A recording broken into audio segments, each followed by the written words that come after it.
প্রথম একটি গাছের কলম যখন শেকড় আসে, টিকে যখন আমরা আবার একটি টবের মধ্যে বসাই, তখন যে সকল পাতাগুলো থাকে আর সেই সকল পাতাগুলো কিন্তু ধীরে ধীরে সব ঝরে যায়, তবে গাছটি কিন্তু বেঁচে যায়।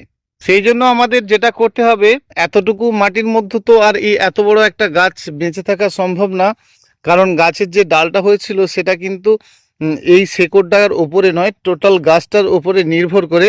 জন্য আমরা যখন এটার থেকে এই দড়িটা খুলে দেব, এর সাথে এক্সট্রা করে কিছুটা মাটি দিয়ে যদি 2 থেকে 3টে দিন আমরা বাড়িতে একটু ছাওয়াযুক্ত জায়গায় সেটিকে শুইয়ে রাখি, তাহলে কিন্তু সেই গাছটি অনায়াসেই ভালো হয় এবং গাছের সকল পাতা কিন্তু ঝরে না।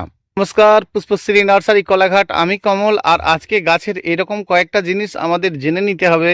এই একটি ম্যাঙ্গোস্টিনের গাছ, এই গাছটা বসানোর পর আমি গাছটির গোড়াতে এতটুকু এখনো পর্যন্ত জল দিলাম না।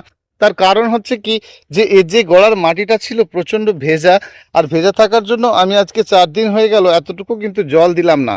আমরা খটখটে শুকনো গাছের গোড়ার মাটিটা দেখি যখন কিনে নিয়ে আসেন আপনারা, সত্য তো সেটা নিয়ে আসার পর যখন আপনি বসাবেন গাছটি থেকে, কিন্তু যখন আপনি বসাবেন ভরপুর মাত্রায় জল দেবেন। এটা কিন্তু আমরা অনেকে জানি, অনেকেই জানি না। তো বন্ধুরা, যখন আপনি একটি গাছ বসাবেন তখন কিন্তু কিন্তু কিন্তু বা বিন্দু বিন্দু জল গাছের গোড়ায় নয়, গাছের গোড়ায় একটু ভরপুর মাত্রায় জল দিতে হয়। গাছ বসানোর মাত্র কয়েক ঘন্টা পরে আপনি দেখতে পান যে টবের সাইডকার মাটিটা ফেটে ফেটে যাচ্ছে। এখানে একটা প্লাস পয়েন্ট আছে, যখন আপনি গাছ রোপণ করে ভরপুর মাত্রায় জল দেবেন তখন যে ওপরের মাটিটা রয়েছে সেটা কিন্তু চড়ি পড়ে যাবে, ভেতর পর্যন্ত কিন্তু আপনার যে ভেতরে যে জল সেটা কিন্তু যাবে না। যখন আপনি একটি বড় পাত্রের মধ্যে দেবেন এবং বারে বারে দেবেন, তখন যেটা হয়, ভেতরের মাটি খটখটে দেখলেও গাছের পাতা দেখছেন ডিপ সবুজ বা সুন্দর রয়েছে, ভেতরে ভেজা আছে বলেই তো গাছটি এত সুন্দর রয়েছে। এমন অনেক গাছই দেখি যারা 15 দিন, 1 মাস, 2 মাস, 3 মাস বা তারও বেশি গাছের গোড়ায় জলই দিই না, তাতেও দেখি আমাদের গাছ কিন্তু দারুণ আছে, কারণ মাটির যে তলাভাগের রসটা আছে সেই রসটা কিন্তু আপনার গাছটি পেতে থাকছে, আর গাছটি কিন্তু আপনার সুন্দর আছে। মালিনী চেরি ফলের গাছ, আর মালয়ালাম চেরি বলতে পারেন বা মালিনী চেরি বলতে পারেন, ফলগুলি ভীষণ সুন্দর। আর প্রতিদিনই দেখি সকালে গাছটি ভালো থাকে, আবার বিকেলে দেখি ঝিমোচ্ছে। এই জন্যই গাছটি কিন্তু খুব ফাস্ট ফাস্ট বেড়ে উঠেছে। মাত্র 15-20 দিন বা তার একটু বেশি হয়তো হয়েছে, দেখুন এত সুন্দর এত ফাস্ট বেড়েছে একটা মালিনী চেরির গাছ। এমনটাই আমাদেরকে দেখতে হয়, অনেক গাছ রোপণ করার পর তার বৃদ্ধি টিদ্ধি একেবারেই বন্ধ হয়, বাড়তে চায় না। কিন্তু যত ওপরকার গাছের মাটি শুকনো হবে, তত তলাভাগ থেকে গাছে কিন্তু সেই জলটাই উপর দিকে ওই শুকনো মাটিটা নিতে থাকবে, আর তত ফাস্ট ফাস্ট কিন্তু গাছ বেড়ে উঠতে থাকবে। এর জন্য আমাদের এই গাছকে কিন্তু ভালো রকম তার কাজগুলো করতে হয়, অর্থাৎ গাছের বেড়ে ওঠার জন্য একটু গাছকে হেল্প করতে হয়। মাটিকে আমরা এলোমেলো করি এবং মাঝে মধ্যে দেখি যে উপরকার একেবারে মাটি সব ফেটে গেছে, কিন্তু গাছটি খুবই সুন্দর আছে। আপনি দেখছেন গাছটা ঝিমোচ্ছে না, তাহলে আপনি সেদিন জল দেওয়াটা বন্ধ রাখলেন। সেই জন্য আমাদের যেটা করতে হয়, যে মাটিটা উপরে যখন আমরা 15 দিন, 10 দিন বা এরকম মাঝে মধ্যে যদি উপরের মাটিটা আমরা শুকনো মাটিটাকে একটু এলোমেলো করি, তখন ভেতরকার যে মাটিটা সেটা যে ভেজা যে ভাবটা সেটা কিন্তু কি হয়, উপর দিকে আবার সেই ভেজাটাই আসে। সেজন্য গাছে ফুল বা ফল থাকা অবস্থায় আমাদেরকে সব সময় গাছের গোড়া ভিজিয়ে রাখতে হয়, কিন্তু গাছ বাড়ার সময় এই কাজগুলি করতে হয়। গাছে ভর্তি ফুল সব সময় দেখা যায় এবং গাছটির যে রং ভীষণ সুন্দর থাকবে। গাছের রূপ চারি থাকলে, অর্থাৎ খাড়ি খাড়ি ভাব থাকলে, অর্থাৎ গাছটি একেবারে চাবুকের মতো থাকলে গাছটির ফুল কিন্তু অনায়াসেই সুন্দর দেখা যায়। যে গাছটি প্রথম থেকে প্রচুর পরিমাণে ফুল আসে, সেই ফুল আসার পরে গাছকে যে খারাপ রূপটা আমরা দেখি, এবং গাছটি অতি সূক্ষ্ম থাকে। আর সূক্ষ্ম থাকে এই সকল গাছগুলো, যেমন আমরা দেখি অ্যাজেলিয়া, নয়নতারা, অনেক সিজন ফ্লাওয়ারও কিন্তু আমরা সেরকমই দেখি। তবে আমি আপনাকে বলবো, যে গাছটি আপনাকে অনেক দিন থাকবে, ধরুন 10-15 বছর বা তারও একটু বেশি, যেটা 12 মাসই আপনাকে ফুল দেবে, সেই গাছটির কিন্তু প্রথমত একটু স্বাস্থ্য ভালো করতে হবে। এই স্বাস্থ্য ভালো করতে গেলে আমরা খাদ্য অনেকে ভালো রকম দিই, আবার অনেকে কিন্তু খাদ্য বন্ধ করি। আমি কিন্তু খাদ্যটা বন্ধ করেছি। দেখুন, এই গাছগুলো আমি যখন রোপণ করেছিলাম তখন আপনাদেরকে ভিডিও দিয়েছিলাম, তা বাদেও কিন্তু আমি অনেকবার ভিডিওটা আপনাদেরকে দিয়েছি। এর মধ্যে 14 পিস গাছ বসানো রয়েছে, 14টি রঙের গাছ। তো এই ভিনকা গাছ আমাদের অনেকেরই মারা যায়, যদিও একটি খুব সাধারণভাবে আমরা এই গাছটি করতে পারি। তারপরেও দেখি যে হাইব্রিডের যে গাছগুলো আমরা কিন্তু ভালো করতে পারি না। বন্ধুরা, এই যে গাছটি দেখছেন, এই গাছটিতে প্রচুর ফুল আসে, আর যে সকল গাছে প্রচুর ফুল আসে গাছটিকে চারি করার জন্য অর্থাৎ শক্ত সমর্থ করার জন্য প্রথম অবস্থাতে আমরা কি করেছি দেখুন। মাটি তো একেবারেই কমপ্যাক্ট, নিশ্চয়ই দেখতে পাচ্ছেন, হাত দিয়েও ঝাঁকা যাবে না। আর এটা আমি চেয়েছি যে সকল গাছগুলো বাঁচে না সেইগুলোকে আমরা এইরকমই প্লেন মাটিতে করব। আর একদম এই মাটিটা খুব পছন্দ করে, একেবারে কিচ্ছু দেওয়াটি নেই, একদম প্লেন। এবং প্রথম অবস্থাতে এই গাছে আমি কিন্তু ফুল নিচ্ছি না, ফুলগুলো বরং গাছ থেকে কিন্তু আমি তুলে ফেলে দিচ্ছি। বারে বারে কুঁড়ি আসছে আর আমি তুলে ফেলে দিচ্ছি। আমি এটাকে তুলে ফেলে না দিয়ে গাছটিতে যদি আমি একটু খাদ্য দিয়ে দিই, তো গাছের গোড়াতে যখন আমরা খাদ্যের পরিমাণ বাড়িয়ে দেব তখন গাছের বৃদ্ধিটা খুব ভালো হবে। তাহলে তো গাছে আমি খাদ্য দিলেই আমার গাছ বাড়বে। গাছের বেড়ে যাওয়া শুধু নয়, গাছের যে চারিভাব, অর্থাৎ আগেই বললাম গাছটি একদম শক্ত সমর্থ, কঞ্চির মতো শক্ত হতে হবে। সেজন্য আমি কি করছি, এখানে তো জল ভেবেচিন্তে দিচ্ছি, যাতে এই নিচের জলটা সবসময় ভেজা থাকলে কি হয়, এই যে টব, সেজন্য আমরা যখন কোনো গাছ রোপণ করি, এরকম সূক্ষ্ম ধরনের গাছ, ক্যামেলিয়া, অ্যাজেলিয়া বা এরকম নয়নতারা, যে সকল গাছগুলো আমরা রোপণ করি, যেগুলো কিন্তু খুব সহজে আমরা পারি না, একটু জল কম বেশিতে আমাদের গাছের ক্ষতি হয়ে যায়, সেই সকল গাছকে কিন্তু আমরা এইভাবে একটু জল টান দেব একটা সময়। আর দিলে কি লাভ হয়, এবং এদেরকে জল যাতে বেশি না হয়, প্রথমত গাছকে কিন্তু খুবই ছোটো টবে রোপণ করতে হয়। সেই জন্য যে কোনো ফুল যেগুলোতে বেশি বেশি ধরনের ফুল হয়, যেমন আপনি ধরুন জবা, এই নয়নতারা, ক্যামেলিয়া, এগুলোর মধ্যে আমরা দেখি শুধু যে ক্যামেলিয়ার একটু ফুলটা কম হয়, কারণ কি গাছের অনেক ডাল শাখা থাকে না। কিন্তু ঠিক উল্টো জিনিস যদি আমরা দেখি যে ভিনকা গাছে প্রচুর ফুল হয়, তাহলে ভিনকা গাছে প্রচুর ফুল হয় বলেই আমি কিন্তু বারে বারে, দেখুন এই যে গাছটা আপনারা দেখছেন, প্রত্যেকটা থেকে আমি একটা গাছ দেখুন, দেখলেই বুঝতে পারবেন। এই গাছটা দেখুন, আমি কিন্তু প্রথম ফুল আসতে দিই না, এবং তারপরে সেই ডোগাটিকে পিঞ্চ করে করে করে করে গাছটিকে কিন্তু একেবারে শক্ত সমর্থ করেছি। তাহলে আমার এই যদি বাড়ানোর ইচ্ছাই ছিল, তো আমি খাদ্য দিলেই বেড়ে যেতে পারতো। সেখানে একটা লস কি হতো বলুন তো, সামনেই বর্ষা, আর এই বর্ষার সময় আমাদের অনেক গাছেরই প্রাণ যায়, আমরা ভালো করতে পারি না।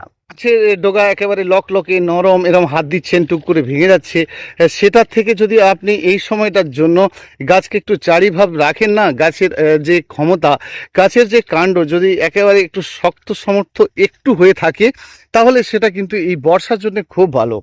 কারণ বর্ষার সময় গিয়ে আমরা সেই চিন্তা করলে হবে না, বর্ষার আগে থেকে তার প্রিপারেশনটা নিতে হবে। গাছের একটু খাদ্য কয়েকটা দিন বন্ধ রাখলেই গাছের চারিভাবটা থাকবে। এবং যে গাছে বেশি ফুল হয়, তার মানে তার অনেক ডালপালা হয় না, সেই জন্যই কিন্তু আমি এর বেশি ফুল হওয়ার জন্যই বারে বারে তার কুশিগুলোকে আমি টুকে ফেলছি।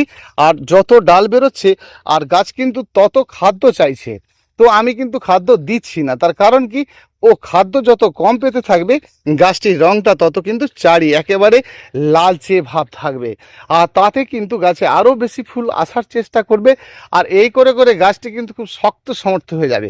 এই অভ্যাসটা আমাদেরকে গাছকে কয়েকটা দিন করিয়ে নিতে হবে, তারপরে কিন্তু আমরা খাদ্যপত্র সবটাই দেব, আর গাছ আমাদের সুন্দর হবে। তবে অবশ্যই ছোটো টবে গাছটিকে রোপণ করলে ভীষণ ভালো। কিছু গাছ আছে দেখুন, যেগুলো নিজের মতো করে এত বেড়ে উঠছে যে যাকে রাখাই যাচ্ছে না। এটা মাটির পক্ষে হয়তো সম্ভব, আমাদের টবের ক্ষেত্রে কি হয়, অনেক অনেক গাছই অনেক সময় বেড়ে ওঠেই না। তো যখন গাছ বেড়েই ওঠে না, তখন আমরা জানবো যে মাটিটি কি অতিরিক্ত কম্প্যাক্ট হয়ে আছে সেজন্য বাড়ে না, না মাটির মধ্যে অতিরিক্ত হালকা আছে সেই জন্য বাড়ে না, না মাটির মধ্যে আমরা বারে বারে জল দিচ্ছি, সেই জলটা শুকিয়ে যাচ্ছে সেই জন্য বাড়ে না। তাহলে আমি আপনাকে এই বিষয়টা নিয়ে একটুখানি বলি। অনেক গাছের মাঝে যখন দেখবেন কোনো একটি গাছ চুপ করে বসে রয়েছে, তাহলে আপনি জানবেন ওই জায়গার মাটিটা কম্প্যাক্ট হয়ে গেছে। কম্প্যাক্ট হয়ে গেছে শুধু নয়, ওখানে সবসময় জলটাকে জেঁকে রেখে দিয়েছে, অর্থাৎ ওই মাটিটি আপনার কোনোভাবেই কিন্তু শুকনো হয় না। এইভাবে আমাদের হয়। আবার দেখা যায় কি যে অনেক সময় মাটি এত বেশি হালকা রয়েছে, সেজন্য সেক্ষেত্রে কিন্তু ওই মাটির মধ্যে ভালো রকম জল ধরে রেখেছে, আর গাছের দুটি চারটি করে শেকড়, আজ দুটি কাল দুটি, এরম করে শেকড়টা নষ্ট হচ্ছে, আর হতে হতে কিন্তু সেই জন্য বন্ধুরা আমরা যদি দেখি যে অতিরিক্ত মাটি হালকা রয়েছে, সেক্ষেত্রে আমাদের করণীয় আমরা জেনেছি যে আবার রিপোর্টিং করে দিতে হবে। কারণ অতিরিক্ত মাটি হালকা থাকলেও কিন্তু জল ধরে রেখে গাছে শেকড় ল্যাপস হয়ে যায়, আবার দেখা যায় যে মাটি কম্প্যাক্ট হয়ে রয়েছে। সেক্ষেত্রে আপনি কি করবেন, আপনি তো আপনার টবের গাছের গোড়াতে হাত দিয়ে একটু ঝেঁকে দেখলেই বুঝতে পারবেন। হ্যাঁ, আর একটু হাত দিয়ে দেখুন যে আপনার মাটি অতিরিক্ত হালকা নেই, একেবারে কম্প্যাক্ট আছে। তাহলে কিন্তু আপনাকে ফার্স্ট ক্লাস করে শুকনো করতে হবে, অর্থাৎ খুবড়ে শুকনো করে দিতে হবে। যত মাটিটি ভাজা হবে তারপরে আপনি জল দেবেন।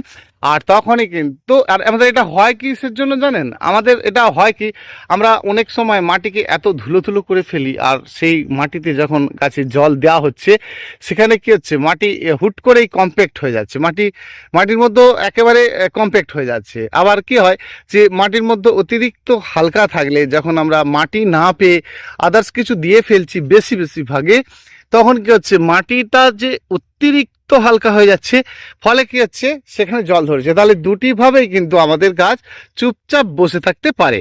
দুটির ক্ষেত্রেই আমরা যদি গাছের গোড়াতে মাঝে মাঝে এলোমেলো করি, তাহলে আমাদের গাছ কিন্তু সেরে উঠবে, মানে আবারও বৃদ্ধি করবে। কিন্তু আমরা যদি দেখি যে মাটিটি হালকায় রয়েছে, তাহলে আবার এই যে হঠাৎ বৃষ্টি, সেক্ষেত্রে কিন্তু একটা সমস্যা হতে পারে। সেই সুযোগটা দেওয়া যাবে না। আপনি খুলে নিয়ে আবার রিপোর্টিং করে ফেলুন, আর দেখবেন আপনার দারুণ সুন্দর গাছটি হচ্ছে, বেশ ভালো হচ্ছে। সেজন্য আমরা গাছ যখন রোপণ করি, সেই গাছ রোপণের প্রথমটা যেমন আপনাদেরকে বললাম যে আমি জল দিলাম, প্রথম একটা চড়ি ভাব এসে গেল, সেইভাবে আমাদেরকে 10টা দিন কাটিয়ে দিতে হয়। তার 10 দিন পর আমরা কিন্তু মাটি দিই, তারপরে এলোমেলো করি। আর এইভাবে আমাদের মাঝে মধ্যে হয়ে গেলেও, যেমন বড় গাছের ক্ষেত্রেও তো আমাদেরকে করতে হচ্ছে না, কারণ অনেক সময় গাছের গোড়ায় রুট বাউন্ড হচ্ছে, বা গাছের বিভিন্ন রকম খাদ্য দেওয়ার ফলে মাটির মধ্যে যে একটা ড্যাম তৈরি হচ্ছে, সে ফলে কি হচ্ছে যে মাটি আমাদের সব সময়ের জন্য একটু ডিস্টার্ব বোধ মনে করছে। অর্থাৎ আমরা যদি সেটাকে মাটিকে এলোমেলো করে শুকনো করে ফেলি, অনেকটা কিন্তু রেহাই, মানে খুব সহজেই আমরা ভালো করতে পারি। আর এই ভালো করতে গিয়ে আমরা আবারও ভালো ভীষণ করতে পারি যদি মাঝে মধ্যে আমরা কোনো হিউমিক অ্যাসিডের জল দিই বা ফাঙ্গিসাইডের জল দিই, মাঝে মাঝে মাটির মধ্যে একটু চুনের জল দিই, তাহলে কিন্তু ভীষণ ভালো কাজ অবশ্যই হবে। অতিরিক্ত যেমন হেলদি গাছ থাকলে আমাদেরকে যেটা করতে হয়, যে অতিরিক্ত হেলদি গাছ মানে এত বেড়ে উঠেছে, সেক্ষেত্রে আমাদের ফুল আসছে খুবই কম, কারণ গাছের বৃদ্ধি হয়ে চলেছে, সেখানে ফুলের পরিমাণ খুবই কম। সেখানে আমরা কলার খোসা, পেঁয়াজের খোসার জল, চায়ের পাতা, বা আমরা কিন্তু মাঝে মধ্যেই সুপার ফসফেট, পটাশ এগুলো দিই। আর এটা দিলে কিন্তু খুব তাড়াতাড়ি ফুল এসে যায়। তো একদম আপনি ন্যাচারালি ফুল আনান। গাছের খাদ্য যখন দেখবেন গাছের হেলদি বেশি পাওয়ারফুল হয়ে যাচ্ছে, সেক্ষেত্রে কিন্তু আপনারা যে সকল খাদ্যগুলো বানিয়ে দেন, যেমন হিউমিক অ্যাসিড দেবেন, এটা খুবই ভালো জিনিস। ফাঙ্গিসাইড মাঝে মধ্যেই দেবেন, এটাও খুবই ভালো জিনিস। এবং গাছের গোড়াতে মাঝে মধ্যে কিন্তু এই এলোমেলোটা করবেন। আর এই এলোমেলোটা অতিরিক্ত বর্ষায় মাটির ক্ষেত্রে না করতে পারলেও টবের ক্ষেত্রে করতে হয়। ওয়েদার ভালো দেখলেই আপনাদেরকে এটা করতে হয়। তাতে কি হয়, গাছের সমস্যা, গাছের যে রোগাক্রান্ত, দেখুন যত রোগ ওই মাটি থেকেই। আর সেই মাটির সমস্যাটা যদি আপনার থাকে, তাহলে আপনাকে তো মাঝে মধ্যে যে কোনো পেস্টিসাইড দিতে হচ্ছে, অনেক পরিমাণে কম দিতে হবে, এবং গাছ আপনার নিজের থেকেই ভীষণই ভালো থাকবে। গ্রোথ, ফুলের পরিমাণ অনেকটাই বৃদ্ধি পাবে। আপনার গাছের অনেক ডাল শাখা থাকতে হবে। আবার অনেক ডাল শাখা আপনাকে তৈরি করতে হলে প্রথম থেকে ছোট্ট একটি গাছ রোপণ করার পর ধীরে ধীরে ঝাঁকড়া করে তুলতে হবে। তারপরে আপনাকে প্রচুর পরিমাণে ফুল নিতে হবে, খাদ্য দিতে হবে, সব কিছুটাই এটা আপনারা জেনেছেন আমার ভিডিওর দ্বারাই। একটা বার অন্তত কম করে হলেও গাছের যে ফুল শেষে যদি সেই গাছ আমরা আবারও কাটিং করি, তাহলে কি হয়, আবার ওই যে কাটিং করা ডাল, ওই ডালেরই খাদ্যটা বিপরীত ডাল, অর্থাৎ নিচের যে সকল তলাভাগের যে পাতা, সেক্ষেত্রে কিন্তু আবার অসংখ্য ডাল বেরোতে থাকে, ফুলের পরিমাণ অনেক বেশি হতে থাকে, এবং তখনই আমাদের গাছের খাদ্যর প্রয়োজন হয়। আমরা গাছের কাটিং দিলাম না, গাছের ডাল বেশি নয়, তারপরেও আমরা প্রচুর পরিমাণে খাদ্য দিচ্ছি, তাহলে কি হবে, যে গাছের কাণ্ডটি মোটা হয়ে যাবে, সেখানে ফুলের পরিমাণটা ধীরে ধীরে কমতে থাকবে। একটি গাছ যখন আপনার অতিরিক্ত ঝাঁকড়া হয়, প্রচুর ফুল দেয়, সেই ফুল হওয়ার পরেও যদি আপনি কাটিং না দেন, তার কি হবে, ডালগুলো আরও সূক্ষ্ম হবে, আরও সরু হবে। সেক্ষেত্রে কি হবে, সেই ডালে এর মধ্যে ফুল কুঁড়ি আসলেও ফুল কুঁড়ি থাকবে না। সেজন্য মাঝে মধ্যে যখন এই দুটি জিনিস আমাদেরকে খুব ভালো করে জেনে নিতে হবে, যে গাছের ডাল যখন অতি সূক্ষ্ম হয়ে গেছে, সেটা একটা ফাইনালি কাটিং আমাদের বছরের শেষে দিতেই হয়, আর আমাদের এই কাজটাও করতে হয়। গাছের যখন লম্বাটে ডাল হয়ে গেছে সেখানে কাটিং করে আমাদের গাছটিকে ছোট করতে হয়। বন্ধুরা ভীষণ ভালো থাকবেন। আমার ফোন নাম্বার 9609456194। আজ একেবারেই সন্ধ্যা হয়ে গেছে, দেখা হবে পরের ভিডিওতে। অসংখ্য অসংখ্য ধন্যবাদ আমার প্রতিটি বন্ধুকে, ধন্যবাদ।